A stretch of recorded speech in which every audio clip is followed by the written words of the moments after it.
Deus, é isso. A necessidade de um jogo de storytelling. Eu acho Agora que, continua. eu acho que uma das grandes façanhas do Harvey foi fazer todo mundo acreditar que era só um joguinho de RPG. Exato. A cruel realidade bate em todo mundo, né, cara? Pois é. Mas que a gente tava falando sobre no período também, atualizações. O Douglas Daquino falou aqui no chat sobre a Nosferatu Network. Na década de 90, era simplesmente uma hive mind, por assim dizer, né? Ou uma rádio peão, assim, uma rede de fofoca. Hoje pode ser muito bem, efetivamente, uma deep web. Sim. Exato. O lance é que essa questão tecnológica é o que a gente já falou aqui em histórias de terror. O terror não funciona com comunicação. Como que a pessoa fala assim, eu vou ali e já volto. E se acontecer qualquer coisa, ela liga com o celular, ela grava, ela filma, ela, entendeu? Então o terror não funciona com tecnologia. Você perde a surpresa, você perde o medo. O que é isso? Você já fala assim, não, peraí. O que tem dentes grandes... tem um título de nobreza de uma região perto da Turquia, chupa sangue, aí já sai no Google que é um vampiro, como eu mato o vampiro? Enfia uma estaca no coração, corta a cabeça dele. Então assim, a tecnologia estraga o jogo. Tanto é que quando eu tô narrando uma vez por ano, eu narro algumas sessões a história da galera, então eles já são anciões e tal. Mas a gente começou, eu narrava eles antes de virar vampiro, eles no início dos vampiros e agora eles no anciões. Aí, quando isso estava acontecendo, eles estavam na década de 70. A segunda aventura foi na década de 80. A terceira aventura foi na década de 90. E agora, a próxima que vai ter daqui um tempinho aí vai ser nos anos 2000. Então, eles vão acompanhar isso aí. Agora, como é que eu, por acaso, vou dar um jeito de podar a tecnologia, já que eu não acompanho a lore original? Eu vou fazer... Eu tenho meus jeitos. Não preocupa, não. Mas, enfim... É que eu acho que a saída que eles deram no livro é uma boa saída. Ao mesmo tempo que é o que eles falam ao mesmo tempo que você tem acesso, o inimigo também tem acesso. Então, assim, você corre o risco de um descuido seu... você ferrar com a sua organização inteira, entendeu? Então você fica com esse medo de, cara, você pode usar, mas saiba que pode dar merda e essa merda vai ser cobrada pra todo mundo, entendeu? Eu acho que eles colocam esse medo que lógico, isso a gente tá pensando numa aventura que seja guiada pela Camarilla, né? Então você vai ter esse, vamos dizer assim, esse plano de fundo, né? Que ele vai, da questão da tecnologia. Mas você falou um negócio que eu tava lembrando de um filme. Você falou que o terror não funciona com tecnologia, cara. É um filme já meio antigo, eu acho que é Quarto 1702. Eu acho. Né? Não é 1408, não? 1408, isso. 1408. Do John Cusack. Isso, cara, que tem uma parte que é fantástica no final do filme, que é quando todo mundo acha que ele tá louco, que ele pirou de vez, que ele tem que procurar ajuda, que é ele ouvindo a gravação de áudio, e é ele conversando com o filho dele. E a mulher, tipo, parada, e a ex-esposa dele, tipo, empacotando as coisas pra ir embora, ouvindo tudo, e aí acaba o filme. Inclusive, perdão se você não assistiu, spoiler. Mas, cara, isso é algo que eu acho... Se você não assistiu, você merece spoiler. Mas isso eu acho legal, porque, tipo assim, é um uso inteligente pra tecnologia. Que, tipo assim, ela reforça esse terror, vamos dizer assim, né? Um outro que vai bem pra esse rumo que você falou é o próprio Sexto Sentido. Quando ele vai escutar os áudios das sessões dele, aí ele aumenta o volume no máximo, aí ele escuta uma vozinha no fundo. Sim. Falando com a criança. Mas isso... Desculpa, pode falar mal. Não, é interessante, mas você falando de atualizar o vampiro pra essa época atual, mas, assim, hoje todo mundo tem uma câmera na mão, mas o que as pessoas gravam não tem a mesma validade de uma gravação na década de 90, no Vampiro terceira edição. Gravar um vampiro jogando um carro em alguém em 1997 tem impacto. Gravar um vampiro jogando um carro em alguém em 2024 é um vídeo de 10 segundos no TikTok que a pessoa passa direto achando que é uma divulgação de algum filme. Mas isso é que é interessante, porque você pode trabalhar no sentido de Pode ser que passe despercebido, mas pode ser que alguém paranoico.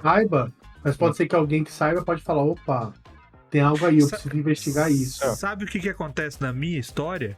Nenhum vampiro joga carro em ninguém, porque ele quebra a máscara. Isso é. Porque é o seguinte, ó, pode ser que ninguém acredite no vídeo. Pode ser que o troço vá pra internet e seja uma montagem. Pode ser que esse troço seja desmentido pela mídia e pela massacrante atuação de carniçais pagos nas TVs e tudo mais. Só que tem aquele cara louco, aquele redneck maluco, que caça o pé grande, que vai acreditar. Tá armado até os dentes. Que ele tem uma rede de rádio amador, que ele vai falar disso daí, e aí tem um caçador lá na PQP que vai falar assim, então tem um carro que foi jogado, assim. Então, assim, o cara que joga tem que tomar muito cuidado com isso. Os poderes e a influência. Por quê? Porque a gente tá falando de poder, de clã, de política, de não sei o quê, de jogar carro e tal. E o nosso assunto, querendo ou não, tá permeando isso aqui, ó. Por isso que eu até mudei do assunto anterior para esse aqui, ó. A necessidade de um jogo de storytelling. Você sabe por quê? Porque no D&D você simplesmente chega e joga o carro. No D&D você simplesmente chega e solta um fireball, bate até cair. Agora aqui, nesse sistema, você tem que pensar nas consequências dos seus atos. Você tem que ter um motivo para sair jogando carro porque nos você outros. será cobrado por esse ato, né? Exato. Então a necessidade de um jogo de storytelling era a necessidade de um jogo onde a sua interpretação conta. Não é simplesmente você sair fazendo coisa porque, dane-se, isso aí a gente vai fazendo e depois vai vendo o que dá. No storytelling, não. O que você faz, volta para você. Principalmente na época que o Vampiro à Máscara surgiu, né? Eu acho que o D&D era muito mais limitado nesse aspecto. Eu acho que era muito mais entrar na dungeon, matar o bicho, pegar o dinheiro, comprar a arminha, voltar. Eu vejo no documentário mostra, né? Aquelas tabelas, cara, gigantes, aquele monte de livro na mesa, o cara lendo a tabela, anotando no papel, fazendo um monte de conta. Eu falo, Cristo Rei. E aí Não, o D&D é lá das antigas. Aí ele fala sobre isso, ele fala que no Vampiro eles sentaram e falaram, o que importa nisso tudo? Qual que é o poder que tem por trás das pessoas sentadas numa mesa conversando? E aí eu acho que é isso que essa necessidade que o Vampiro atendeu, né? De trazer à tona o poder que tem as pessoas sentadas numa mesa falando sobre coisas, discutindo temas. Porque, cara, o RPG é uma ferramenta muito poderosa para você falar de coisas, às vezes. A gente falou um pouco no início, né, sobre como a literatura falava de temas sobre humanos com criaturas sobre-humanas, né? Então, não é sobre o Frankenstein, o livro do Frankenstein, né? Sobre o monstro, no caso, né? O monstro do Frankenstein. É sobre o que ele representa do ponto de vista das relações humanas. E o Vampiro, ele surge, eu acho, e potencializa, e dá uma importância grande, e dá uma certa revolução. Nesse ponto, eu acho que o documentário estava certo. Uma certa revolução do que é o RPG mesmo. Eu acho que ele mostra uma outra faceta e permite que muita gente que vivia mais reclusa, que se sentia excluída, dá a essas pessoas uma oportunidade de sentar e falar sobre qualquer coisa ali. É o roleplay, né? Pode continuar, só seria a palavra. O roleplay, por trás de um toreador, né? A pessoa interpreta ali o toreador, mas por trás ela tá falando de temas próprios dela. É difícil a gente falar que a gente faz um personagem que não esteja tratando temas que estão dentro da gente, né? Pode ser um toque leve, pode ser muito mais profundo, pode falar de maneira mais ampla, enfim, mas é difícil, né? Muito difícil. Isso todos os sistemas de RPG, mas no Vampiro é pior ainda, onde a relação é tão focada, deveria ser, tão focada e tão presente, é difícil. Quando você mata uma pessoa... Tanto que você vê, assim, a maioria das disciplinas, elas são focadas em manipulação. Tipo assim, não no sentido de... Lógico, tem as de manipulação mesmo, de você dar ordem, a pessoa executa, mas também de você ir influenciando ela, tem muito disso, né?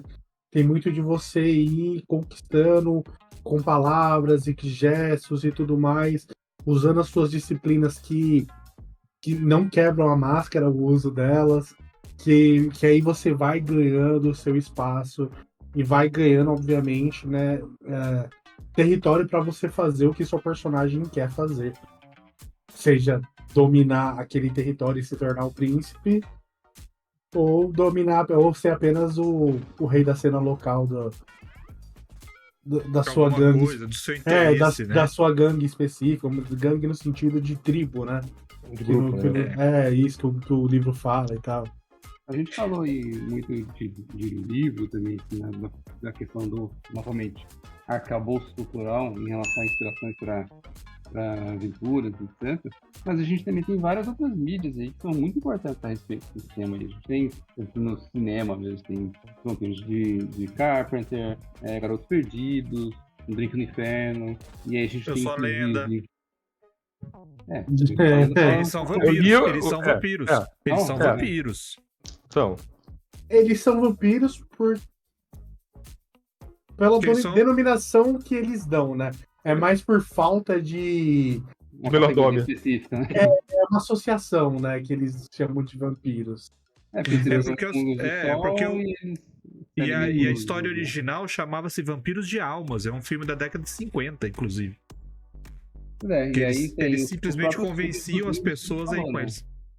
O filme dos livros que a gente falou, tipo, o filme da Entrevista com o Vampiro é muito bom, o filme do Drácula é muito bom, então não só os livros. E aí a gente pode expandir também para jogos e outras mídias que vocês possam falar aí. Tem uma série que eu sou eterno defensor dela, e pra mim é a melhor série já feita ever, que ela mistura todos esses elementos, que é uma série que chama Penny Dreadful. Eu não sei falar, mas nunca assisti.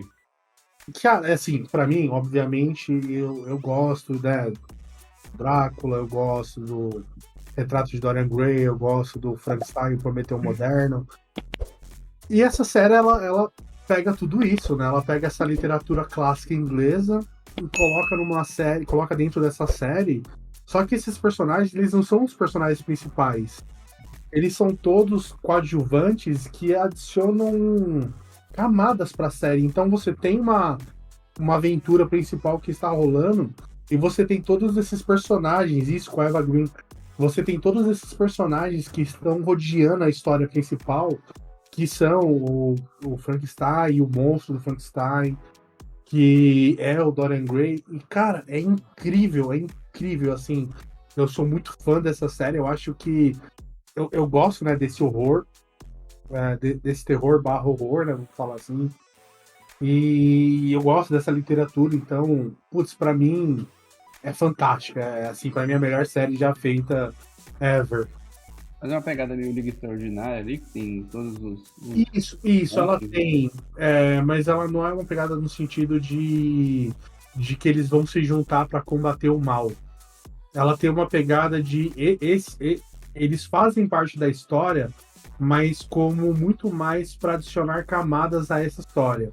Então, assim, quando ele quer falar sobre monstros e tudo mais, ela acaba citando muito mais o Frankenstein, o monstro de Frankenstein, para trazer uma certa cor para esse tema que eles estão falando. Então, tipo, a gente encontrou um cadáver que tem umas inscrições antigas, e aí eles vão procurar o Frankenstein porque lá ele é um médico legista, então é ele que ajuda a avançar a história no sentido de que ele vai ter algumas respostas porque ele tem o conhecimento para isso. Então não é que eles são igual a Liga Extraordinária, que eles formam um grupo, mas é no sentido de que eles estão lá para enriquecer a história. O que é mais parecido é porque você vai ter o pistoleiro americano, que o pistoleiro americano ele vai desempenhar um papel interessante, que ele vai ser o lobisomem, né? Ele vai ser então aquela coisa do lobisomem americano. E aí você vai ter o velho experiente, que eu esqueci agora, que é o Timothy Dalton. Não vou lembrar é o Dalton, que foi um 007 antigo aí. Esse é o Sean Connery. Isso, ele funciona meio com Alan Quarterman. Então ele funciona meio que essa questão da Liga Extraordinária. Mas os personagens... Isso, e aí eles vão... Só que os personagens da literatura clássica, eles não são o foco da história. Tem um outro foco e eles estão lá só pra enriquecer a história. Inclusive, você fez uma menção você fez uma menção interessante de um filme legal também, que é o Lobisomem Americano, acho que tem em Londres. Em Paris. Tem em Paris. Eu amo o meu Lobisomem Americano em Paris, eu acho maravilhoso. É muito bom, cara. É muito bom. Então, eu acho legal que a série ela faz isso, né? A gente falou de filmes e livros de vampiro. Mas, assim, eu conheço alguns filmes de lobisomem, mas livro mesmo, assim, não sei citar nenhum livro de lobisomem. Vocês conhecem? Lobisomem Apocalipse. Não, porra. Não, mas de filme de lobisomem, tem o Lobisomem Americano em Paris, que eu acho que era da década de 80. Livro? Livro não. Livro eu acho que não. Porque Eu não lembro. eu acho, né, que a questão do lobisomem, cara, uma vez eu tava lendo sobre. O livro falando sobre a psique de serial killers. E aí tem uma parte que eles falam sobre. Que assim, sempre existiu, não é que a partir de tal época começou a surgir e tal. Que eles sempre falam do Jack Stripador, que ele é o mais notório porque foi quando estava surgindo os jornais impressos. Então por isso que ele ganhou grande repercussão. Mas aí o que esse livro ele fala, que nos casos mais antigos, você pode pegar muitas essas lendas de monstros e lobisomens, principalmente tipo lobisomens, que eram eventualmente esses caras que eram serial killers e faziam essas mortes violentas, vamos dizer assim, né? E que no caso era associado vamos dizer, ao lobisomem ou às criaturas das trevas em si. Mas se eu não me engano, aquele filme. Não é tão bom assim o filme em si, aquele com Anthony Hopkins. Você vê, ele tá no Do Google. Del você encontra- Toro, que é o. Acho que é do Del Toro. Eu acho que esse filme é baseado no livro, Lobisomem. inclusive. Eu não tenho certeza, não. É, Lobisomem, eu acho. Não, Filme- ele é baseado no filme antigo, né? Ele é baseado no filme antigo, se eu não me engano. Mas não teve livro, eu achei que tinha um livro em algum lugar. Né? Tem que ver isso aí depois também, que eu também não lembro disso.